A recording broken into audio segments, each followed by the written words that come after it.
Hello everyone, আসসালামু আলাইকুম। Welcome back to Antu's cooking. আশা করছি সবাই ভালো আছেন। আজ আমি আপনাদের জন্য নিয়ে এসেছি খুবই মজার একটি মিষ্টির রেসিপি। আমি আজকে আপনাদেরকে করে দেখাবো গুঁড়া দুধ দিয়ে কিভাবে খুব সহজেই বাসায় মালাই চপ তৈরি করা যায়। আর এই মালাই চপটা বানাতে খুবই কম সময় লাগে, আর এটার টেস্ট দোকানের কেনা মালাই চপ থেকে কোনো অংশেই কম নয়। খুবই মজার একটা মিষ্টি। আপনারা চাইলে বাসায় খুব সহজেই ঝটপট এই মজাদার মালাই চপটা তৈরি করে নিতে পারেন। তো চলুন রেসিপিটি দেখে নেওয়া যাক। মালাই চপ তৈরি করার জন্য প্রথমে আমি মিষ্টিটাকে বানানোর একটা ডো তৈরি করে নিচ্ছি, আর সেটা আমি তৈরি করব গুঁড়া দুধ দিয়ে। তো এখানে আমি নিয়ে নিয়েছি 2 কাপ পরিমাণ গুঁড়া দুধ। আমি 4 কাপ দিয়ে মেপে নিয়েছি। তারপর দিয়েছি হাফ চা চামচ থেকে একটু কম বেকিং পাউডার। বেকিং পাউডারটা এখানে খুব বেশি পরিমাণে দেয়া যাবে না, তাহলে কিন্তু মিষ্টি ভেঙে যাওয়ার একটা প্রবাবিলিটি থাকে। বেকিং পাউডার দেওয়ার পর গুঁড়া দুধের সাথে সেটাকে আমি ভালো করে মিক্স করে নিয়েছি। তারপর দিয়ে দিয়েছি এখানে 3 চা চামচ পরিমাণ ঘি আর গুঁড়া দুধ খুব ভালো করে মিক্স করে নিতে হবে, হাত দিয়ে ঘষে ঘষে, যেন ঘিটা দুধের সাথে খুব ভালো করে মিক্স হয়ে যায়। দেখতে পাচ্ছেন আমি হাত দিয়ে ঘষে ঘষে মিক্স করে নিচ্ছি। ভালো করে মিক্স করা হয়ে গেলে এখানে আমি দিয়ে দিব রুম টেম্পারেচারে থাকা একটা ডিমটাকে আমি ফেটিয়ে নিয়েছি। এখন অল্প অল্প করে ডিমটা দিব আর দুধের সাথে ভালো করে মিক্স করে একটা ডো তৈরি করে নিব। প্রথমে ডোটা অনেক বেশি আঠালো হবে, এতে ভয় পাওয়ার কিছু নেই। ডোটা কিছুক্ষণ পরেই সেট হয়ে যাবে। আমি ভালো করে হাত দিয়ে মিক্স করে নিচ্ছি, আর এখানে আমার সম্পূর্ণ একটা ডিমই লেগেছে। এখানে আমি একটা কথা বলে রাখি, ফ্রিজের ডিম হলে কিন্তু মিষ্টিটা ভালো হবে না। ফ্রিজ থেকে ডিমটা কমপক্ষে 1 ঘন্টা আগে নামিয়ে রাখতে হবে। আবার অনেকের একটা প্রশ্ন থাকতে পারে যে এখানে লিকুইড দুধ দিয়ে ডোটা তৈরি করা যাবে কিনা। হ্যাঁ যাবে, তবে মিষ্টির রেজাল্টটা খুব বেশি ভালো আসবে না। ভালো মিষ্টি বানানোর জন্য অবশ্যই ডোটাকে ডিম দিয়ে বানাতে হবে। আর অনেকে ভাবতে পারেন হয়তো মিষ্টিটাতে ডিমের গন্ধ থাকতে পারে। মিষ্টিটা যখন হয়ে যাবে এটাতে আর কোনো প্রকার ডিমের গন্ধই থাকে না। একদম বোঝার কোনো উপায় নেই যে এই মিষ্টির ডোটা ডিম দিয়ে করা হয়েছে। তো এখানে দেখতেই পেয়েছেন আমি ডোটা তৈরি করে নিয়েছি, আর প্রথম অবস্থায় ডোটা অনেক বেশি স্টিকি ছিল, হাতে লেগে গিয়েছিল। দেখতেই পেয়েছেন ডোটা কিন্তু এরকমই হবে। আমি কিছুক্ষণ রেখে দিয়েছিলাম ডোটাকে, তারপর আমি হাতে ঘি লাগিয়ে এখন মিষ্টিগুলো বানিয়ে নিচ্ছি। প্রথমে ডোটা থেকে ছোট ছোট ভাগ নিয়ে এরকম গোল গোল করে মিষ্টির মতো করে বানাতে হবে, তারপর এরকম লম্বাটে শেপ দিতে হবে। আপনারা চাইলে মালাই চপটা যে কোনো শেপেই তৈরি করতে পারেন।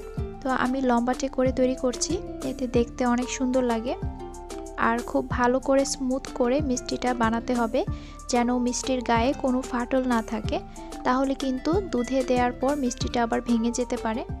2 হাতের তালুতে নিয়ে এইভাবে ঘুরিয়ে ঘুরিয়ে খুব ভালো করে মিষ্টিটাকে স্মুথ করে বানিয়ে নিতে হবে। এই তো আমি এইভাবে করে সবগুলো মিষ্টি বানিয়ে নিয়েছি। আর 2 কাপ গুঁড়া দুধ দিয়ে এখানে আমার মিষ্টি হয়েছে 12টা। এখন আমি মালাই চপটা বানানোর জন্য দুধটাকে প্রিপেয়ার করে নিব। এখানে আমি নিয়ে নিয়েছি 1 লিটার পরিমাণ গরুর দুধ। দুধটাকে প্রথমে ভালো করে জাল করে নিয়েছি। জাল করার পর দুধের উপরে সর ভেসে উঠেছে। এখন আমি দিয়ে দিব 3টা এলাচ, আর এখানে আমি ভুল করে 3টা এলাচ দিয়ে দিয়েছি। একটা এলাচ দিলেই যথেষ্ট, এলাচের ফ্লেভারটা পুরোপুরি চলে আসবে। তো পরে আমি আবার 2টা এলাচ উঠিয়ে রেখেছিলাম। তো আপনারা একটা কি 2টা এলাচ দিবেন, এর বেশি দিবেন না, তাহলে আবার একটা এলাচের স্ট্রং ফ্লেভার চলে আসবে মালাই চপের ভেতরে, তখন আবার মালাই চপটা খেতে বেশি ভালো লাগবে না। তো এখানে আমি চিনি দিয়েছি এখানে 2 টেবিল চামচ থেকে একটু বেশি। তো চিনি দেওয়ার পর দুধটা যখন বলক চলে আসছে, এখন আমি বানিয়ে রাখা মিষ্টিগুলো সবগুলো একসাথে দিয়ে দিচ্ছি। মিষ্টিগুলো দেওয়ার পর সাথে সাথে ঢেকে দিব এটাকে। আর চুলার হিটটাকে রাখতে হবে মিডিয়াম টু হাই ফ্লেমে, খুব বেশি লো ফ্লেমে রাখা যাবে না, তাহলে কিন্তু মিষ্টি ভালো করে ফুলবে না। তো মিষ্টি দুধে দেওয়ার পর এইরকম উপর থেকে ছাঁক উঠে এসেছে, দেখতেই পাচ্ছেন। আর ছাঁকের নিচেই কিন্তু মিষ্টিটা খুব ভালো করে ফুলে যাবে। চুলার আঁচটাকে কোনোভাবেই নাড়াচাড়া করা যাবে না, ঠিক একভাবে রেখেই মিষ্টিগুলো বানিয়ে নিতে হবে। যখন মনে হবে যে দুধটা পড়ে যাচ্ছে, তখন অল্প করে এভাবে একটু ঢাকনাটাকে হালকা করে খুলে দিতে হবে, আর তারপর এইভাবে করে একটু নেড়ে চেড়ে দিতে হবে ঢাকনাটা বন্ধ রেখে।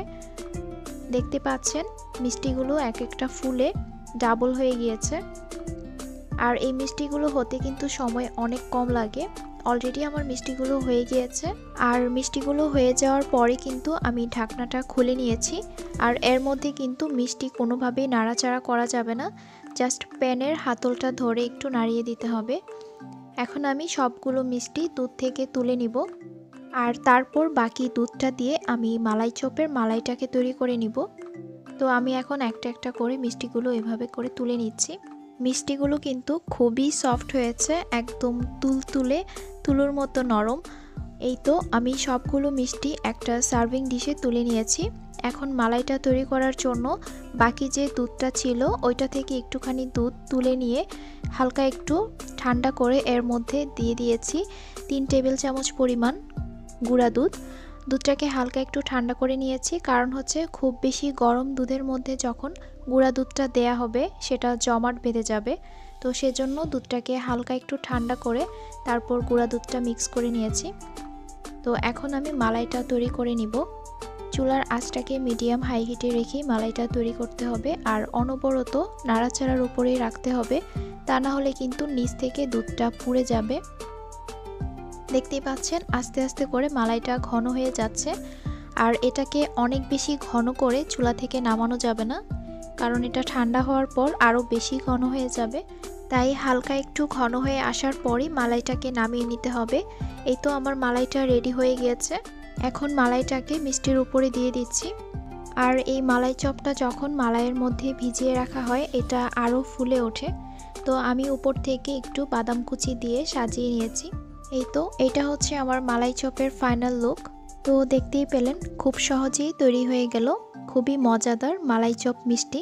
আপনারা চাইলেই কিন্তু বাসায় খুব সহজেই কম সময়ে এই মজাদার মিষ্টিটা বানিয়ে নিতে পারেন। আর এটার টেস্ট এক কথায় অসাধারণ। তো আপনারাও রেসিপিটি বাসায় অবশ্যই ট্রাই করবেন। আর আমার আজকের রেসিপিটি আপনাদের কাছে যদি ভালো লাগে তাহলে প্লিজ আমার ভিডিওতে একটা লাইক দিয়ে দিবেন এবং ফ্রেন্ডস অ্যান্ড ফ্যামিলির সাথে শেয়ার করবেন। আর কমেন্ট করে জানাবেন আপনাদের কাছে রেসিপিটি কেমন লেগেছে। তো আমি এখন একটা মিষ্টি আপনাদেরকে কেটে দেখাচ্ছি, এটা ভেতরটা কেমন হয়েছে। খুবই সফট হয়েছে আর ভেতরটাও একদম পারফেক্ট কুকড হয়েছে। তো যারা এখন আমার চ্যানেলটি সাবস্ক্রাইব করেননি প্লিজ আমার চ্যানেলটিকে সাবস্ক্রাইব করে দিবেন। সবাই ভালো থাকবেন, সুস্থ থাকবেন। আজ এখানেই বিদায় নিচ্ছি। আল্লাহ হাফিজ।